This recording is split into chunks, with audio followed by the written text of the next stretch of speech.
Ang Blackwater Bossing daw, trade ng dalawang players sa Magnolia Hotshots at ito ay kanilang gagawin para ma-revive yung kampanya nila sa Commissioner's Cup. Ang tinutukoy natin dito ay ang point guard na si RK Ilagan at ang 6'7 center forward na si Bradwin Ginto. Yan daw ang dadalhin sa Magnolia Hotshots at ang magiging kapalit naman nito ay si Russell Escoto at itong si Peter Alfaro. Yan daw ang magiging palitan ng tao. At sa tingin ko okay na to sa Magnolia. In particular ito si RK Ilagan, maganda maitutulong niya sa Magnolia dahil magiging magandang tandem sila ni Jerome Lastimosa sa point guard. Kaya itong tandem na to, Jerome Lastimosa at RK Ilagan, yan ang nababagay sa Magnolia. Total si Polly medyo nakita natin bumagal na yung laro niya, no? So mukhang kinakailangan na talaga na ito si RK Ilagan ang gamitin kasama itong si Jerome Lastimosa at si Mark Baroka, nakita natin nakakapag-contribute pa rin. So mukhang ito na talaga ang sitwasyon ngayon dito sa lineup nitong si Coach L.A. Tenorio at siguradong papayag siya sa ganitong trade. Plus ito si Bradwin Ginto nung first few years niya sa PBA. Maganda pinapakita nito, particular na nung nasa Terra Firma pa siya, no? Pero lately nga nabangko siya sa bench. Pero sa tingin ko kung mabibigyan ito ng playing time, makapag-contribute pa rin yan sa kahit anumang team na mapuntahan niya, particular na dito sa Magnolia na naghahanap pa ng isa pang big man na makakatulong kay Xavier Lucero, Ian Sanggalang at kay James Laput. Kasi itong si Yukin Andrada, yung rookie nila, perimeter ang laro niyan kahit na matangkad. So itong si Bradwin Ginto, pwede yan na maging inside operator para sa kanila.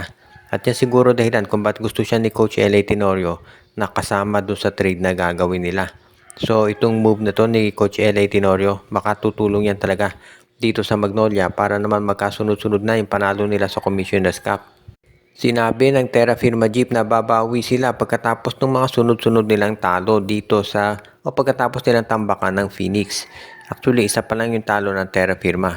Pero marami ang nangangamba kasi na baka ito yung magsimula na nung sunod-sunod nilang talo. Pero sinabi ni Coach Ronald Tubid na gagawin nila ang lahat para ito yung mapigilan. At gagawin nila ito para manalo ulit dahil medyo maganda na expectations ng mga tao sa Terra Firma, lalo na okay naman yung lineup nila. Magaling yung kanilang import at syempre yung mga local players sa pangunguna ni Jerica Hanmisi, maganda contribution. So ngayon tignan natin kung ito nga ang magagawa ng Terra Firma na maibigay yung susunod pa nilang panalo, masungkit yung pang-apat na panalo at medyo mahihirapan sila dahil susunod na kalaban ay Magnolia Hotshots na kinakailangan ding manalo dahil ang Terra Firma 3-1, ang Magnolia 1-3. So hindi maganda yung standing nila.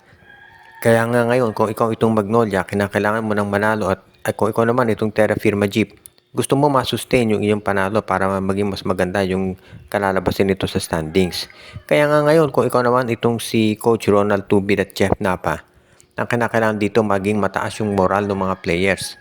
At alam natin na yung mga fans at mga insiders ay inoobserbahan yung mga laro ng Terra Firma. Pero kasi mausap-usapan na baka daw itong Terra Firma ay matalo na naman ulit, back to normal na. Pero marami pa rin umaasa na baka yung panalo nila this conference ay magkasunod-sunod talaga at maging contender sila sa playoffs. Huling nakaabot talaga ng magandang playoffs itong Terra Firma nung nasa kanila pa si Stephen Holt, si Wamit Yongson, si Javi Gomez de Leano, si Isaac Go. Kaso pinamigay nila lahat sa SMC at ang nangyari syempre nung sumunod na conference, ayun, laglag na naman sila.